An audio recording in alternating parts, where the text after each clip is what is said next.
I hate this. I really do. When it comes to video games, I detest looking at myself as a quitter. Maybe I'll lose interest in a game. Maybe I'll simply decide it's just not clicking with me. But I never, ever throw in the towel and meekly surrender. That has changed, as zero tolerance has sapped every last ounce of my will and left me emotionally drained and disgusted with myself. Well, most of that disgust is actually focused on Accolade for putting this game on the Genesis back in 1994, but when it comes to negative emotions, I have plenty to go around at this time. When I started playing this first-person shooter, I had no idea things would get as ugly as they did. I was binging on these games, playing assorted versions of Doom and Medal of Honor constantly and loving life. Zero Tolerance seemed the perfect console game for me to pick up and take for a ride. Released after Doom, it promised well over 30 levels with the requisite slew of weapons and alien critters just waiting to be victimized by all those pretty guns. At the onset, I was given a choice between a number of Space Marines, each with their own fields of expertise, at least according to their descriptions. One was a master of hand-to-hand combat for those situations where you have no better form of attack, while another was an expert with electronic gizmos, so tools like radar and night vision goggles would last longer. However, since I possess a brain, I picked the one whose description stated she was a sharpshooting ace with all sorts of weapons, figuring that skill might come in handy in a first-person shooter. And so, I was dropped off at a station that had been taken over by evil aliens. My mission, to kill every single living organism on each floor of the structure and then duel their leader, who was secreted away deep in the bowels of the building. I readied my handgun and stepped into the first level, and things started to falter. The majority of the opposition in these levels consisted of fast-moving, and crudely animated, soldiers who erratically charged me, often getting an accurate shot or two off before I could get them in my sights. Fortunately, there were plenty of health items laying around, but I found these foes to be quite difficult for early game adversaries, definitely a step up from Doom's slow-moving, non-aggressive zombie soldiers. Well, I found them difficult until I realized how shoddy this game's hit detection system was. At the bottom of the screen, there is a radar. As enemies approach, they appear as red dots. To quickly kill each foe, all I had to do was make sure I was lined up with its dot and pull the trigger. Now, by looking at the screen while doing this, it was obvious there was a difference between the radar's concept of an enemy being in the line of fire and what my eyes were telling me.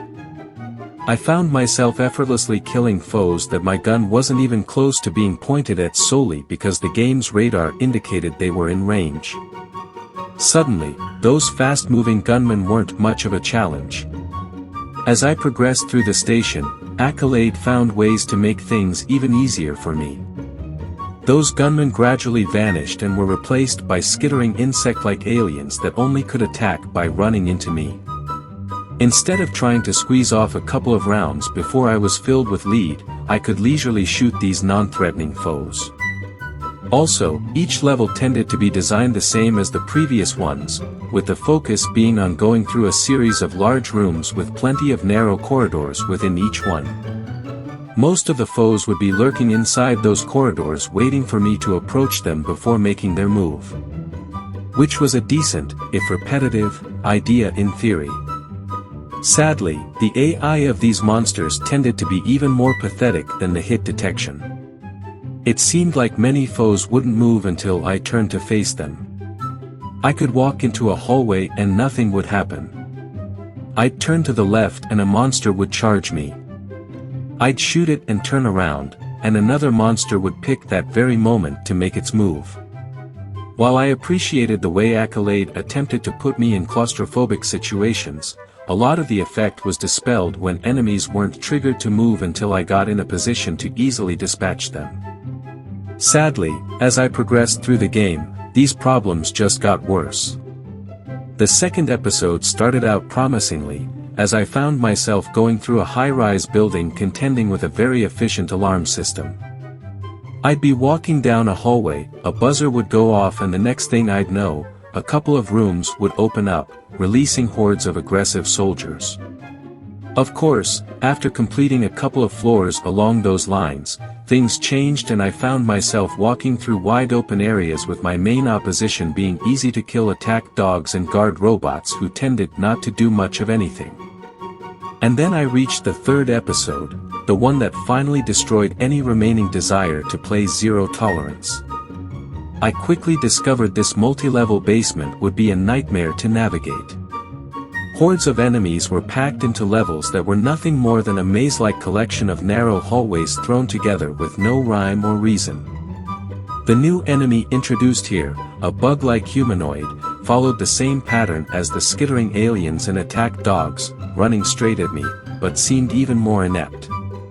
Countless times, these critters would run right by me and freeze. I'd turn around, see it suspended in place and get a quick and lethal shot off before it would start moving again. Now that's some quality programming. Simply put, these levels were agony to complete. To kill every foe, I had to painstakingly walk down each and every one of the multitude of tiny hallways, just in case one stupid alien simply would not be triggered to move unless I was right next to it.